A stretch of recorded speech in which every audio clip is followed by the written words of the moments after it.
Good afternoon, everyone. The book I'll be talking about today is called Mythos by Stephen Fry. But before I start talking about the book itself, let me ask you guys a question. How much do you know about the Greek myths? Probably just vague recollections of the names Apollo and Zeus and not much else. Probably also the sense that they feature in poems. Even though mythology in general has seen a surge in popularity due to stuff like the Percy Jackson book series and the web to Lord Olympus, it is still mostly the stuff of children picture books to the general public. But after reading this book, I have learned just how much depth the old myths actually have. In the book, we witness the creation of the world and follow various divine beings as they frolic through fields, murder each other, and most often fall in love. Together, we begin our journey starting from the creation of the world, then continue down the timeline of primordial beings, titans, and gods.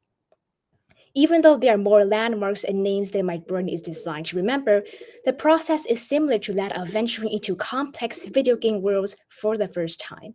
You start to get the hang of it after some exploring. Here, we revisit popular stories such as the love of Cupid and Psyche, the abduction of Persephone, and King Midas with his touch of gold.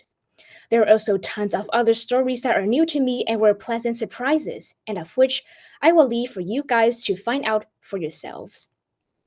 To be completely honest, I feel like I won't be doing this book justice without mentioning just how fun reading it was. The text was written in language that is humorous and relatable, yet sophisticated enough that I was still learning new words.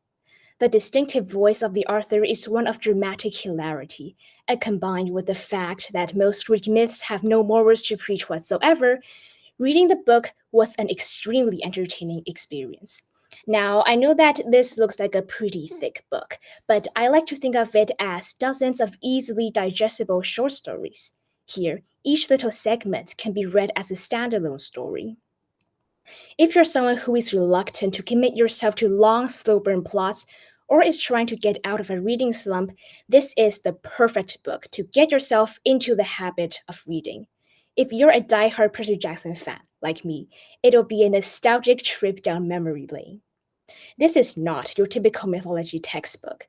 When reading the book, I constantly had to remind myself that these stories are thousands of years old. The Greek myths are much more than children's book material or metaphors in poetry. After reading this particular retelling, I think they are more like a textualized teledrama about one big dysfunctional family.